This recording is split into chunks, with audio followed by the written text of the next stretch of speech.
Honestly, what better way could we welcome Elliot back into the studio and back to the internet than by reporting on stupid, manufactured YouTube drama involving people with a track record of doing stupid shit and being arguably pretty terrible? Ladies and gentlemen, you are being played. It's both obvious and sad. So let's run down what happened with the whole Fousey Fest or FouseyCon. Everyone gets a convention. Everyone does. FouseyTube, aka Youssef Saleh Arakat. You'll correct me. He's been peddling fake pranks with the sole purpose of manipulating people's emotions for years by not only specifically focusing on divisive issues, but also allegedly, definitely, paying actors to appear in his prank, which aren't prank, videos, so that he gets the exact intended outcome that he wants and gets those clicks. It's a manipulative, yet very lucrative business that has somehow resulted in his appearance in Tyler Perry movies and an official YouTube Red series. We're a family company. YouTube stamp of approval. Yeah. Now, regardless of the content on his channel, whether you want to believe it's real or fake, or whether you somehow choose to believe he's sending a positive message with the results of some of his videos, his whole bread and butter is manipulation. And that's what's going on with his latest stunt, which resulted in an evacuation of a Los Angeles area venue with police, bomb squad, firemen, and paramedics on the scene. Oh, good. A few months back, Fousey stopped uploading and reeled back his social media to check himself into rehab. When he got out, his feed became filled to the brim with positivity and inspirational speeches. Was he a changed man? That's the emoji I give it. So yeah, good for him, right? All his tweets about positivity and energy and whatever else, they're fine. We're not knocking him for that at all. He's free to spread whatever message he wants to people that will listen. It's the best and worst part of social media.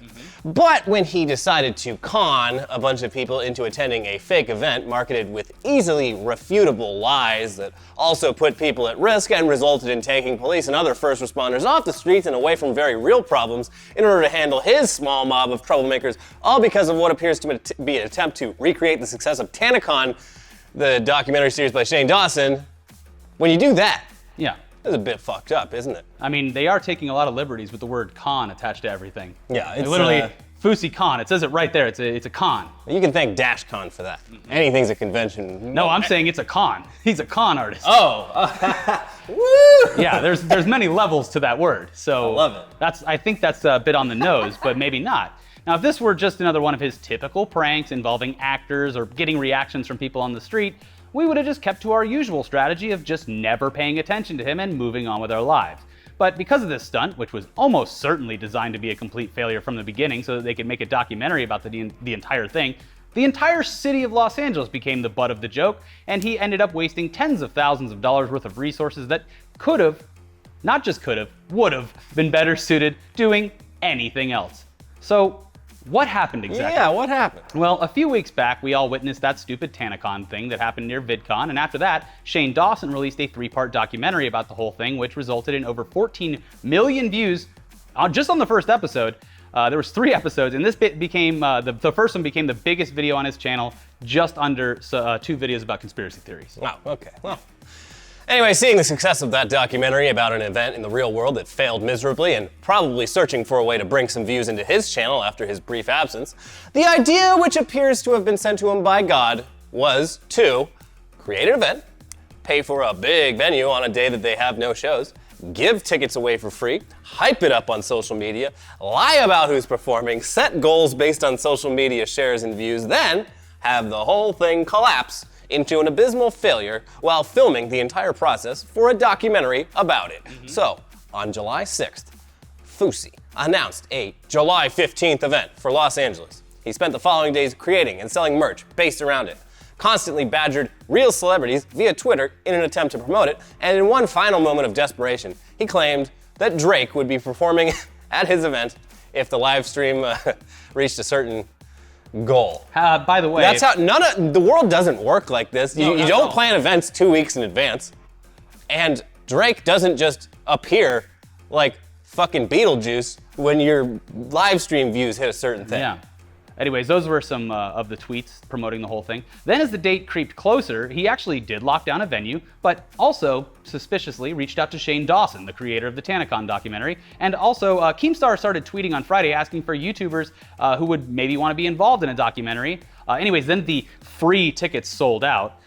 Then the promos of celebrity performances and appearances, biggest free event to ever hit LA go out. And you know what? What happens? What was the result? Exactly what everyone could have predicted would happen. That was the result. A bunch of YouTubers and streamers showed up and caused trouble. Then mysteriously, the whole thing was completely canceled because a bomb threat was called in, causing public resources to divert their attention to the Greek Theater in Griffith Park so they can assess the situation and protect the public.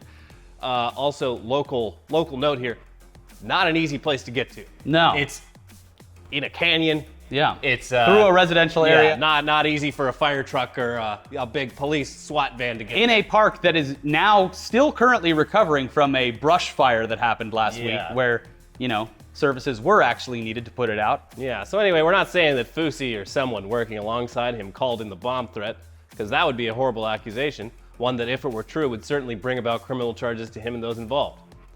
We're also not saying that, but it did seem to work out in his favor that the show was canceled one way or another because Drake nor any of the other big name artists that he used for free promotion were ever going to show up. Mm-hmm. Now, after the venue was evacuated, Fousey finally showed up to his own event. Well, outside of it anyway. He stood on a car, gave a speech about God and positivity, and then tweeted about all the videos that would be showing up in the coming days, with Keemstar tweeting late Sunday that the documentary is going to be lit, and following that up with a release schedule for what looks to be his 3-part documentary Monday morning. Welcome back. So to recap, Fousey goes to rehab, comes back a changed man who dedicates his life to God and positivity, uses that to create an event where he legitimately thought he could book talent and couldn't, or was, you know, actually always supposed to fail so that he could make a documentary series that trounced TanaCon about it. He dragged a bunch of actual artists, especially Drake, into his bullshit unwillingly while using their names to promote what would end up being an elaborate prank, then drained public resources, including the police and fire departments, when his concert was abruptly canceled.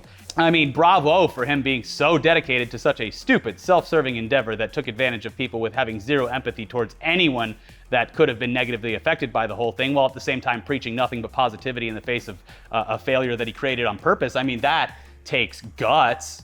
Takes something.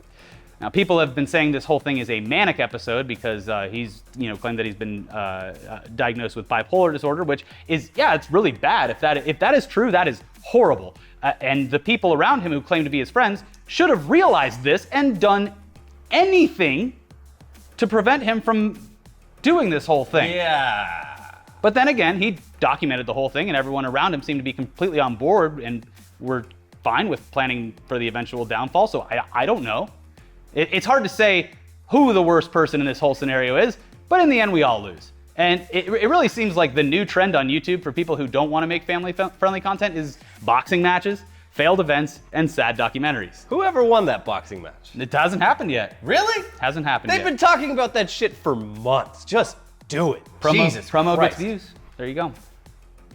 Anyway, on the other hand, pranks on TV that expose just how horrible people can be when given enough rope to hang themselves with seem to be doing just fine, thanks to Sacha Baron Cohen's new show, Who is America, which started out pretty lukewarm with a few interviews, falling a bit flat, and one that involved a woman from an art gallery out-weirding him, which was interesting to see, but then it kicked into high gear when Baron Cohen took on the persona of a gun-loving Israeli anti-terrorist who, after one conversation where owner of the Gun Owners of America group, Larry Pratt, jokes about how you can't rape your wife, and another conversation where he convinces the president of the Virginia Citizens Defense League to do a fun little video that teaches kids as young as 3 years old how to shoot a plethora of very cute guns.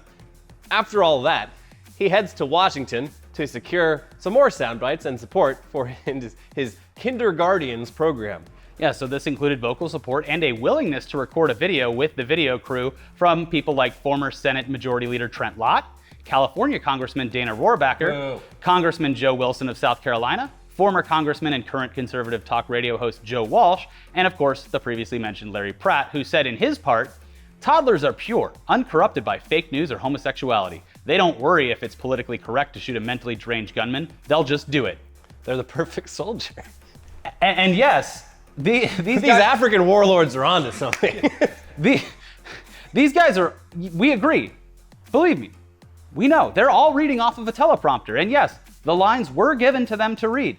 But they fucking read them on camera, knowing what they were saying as they said it, and possibly approving the text by hopefully reading it beforehand. You would think.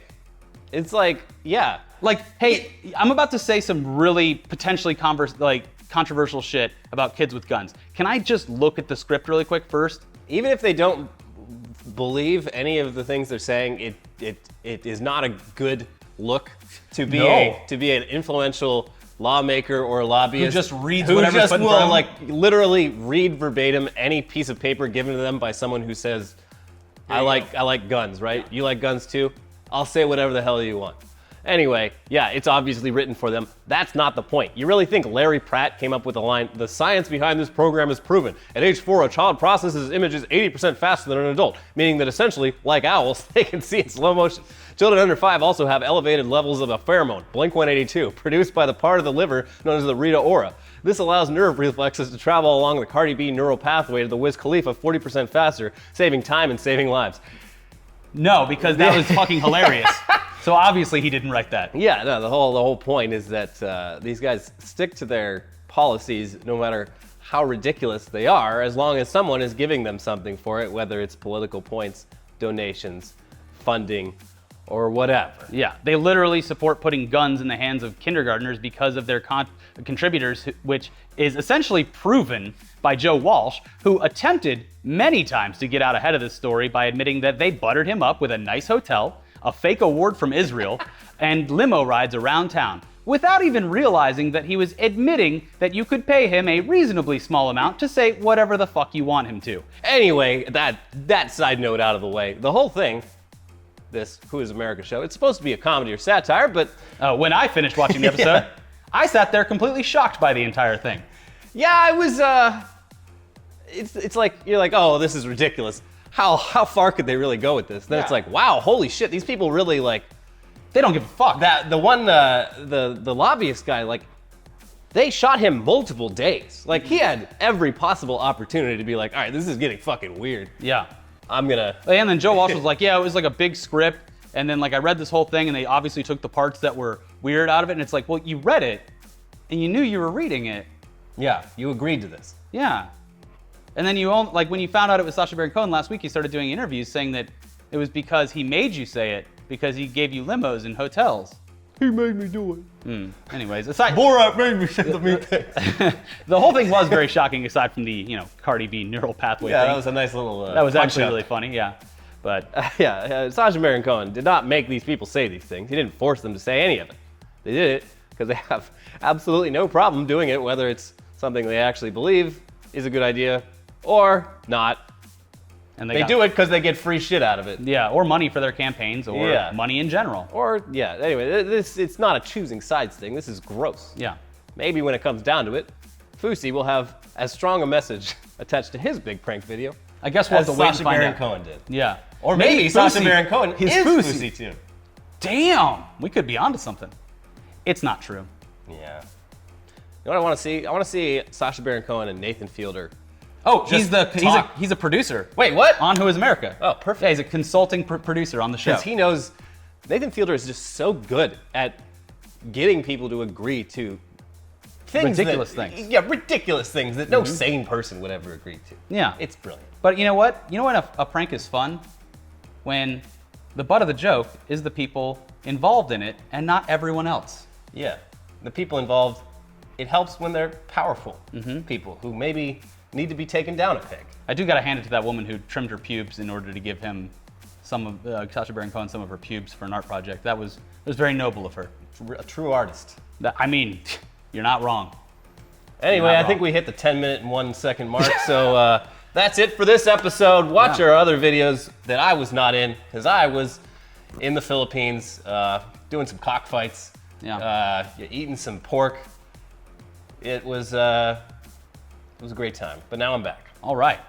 And I'm sure tomorrow we're going to talk about Elon Musk.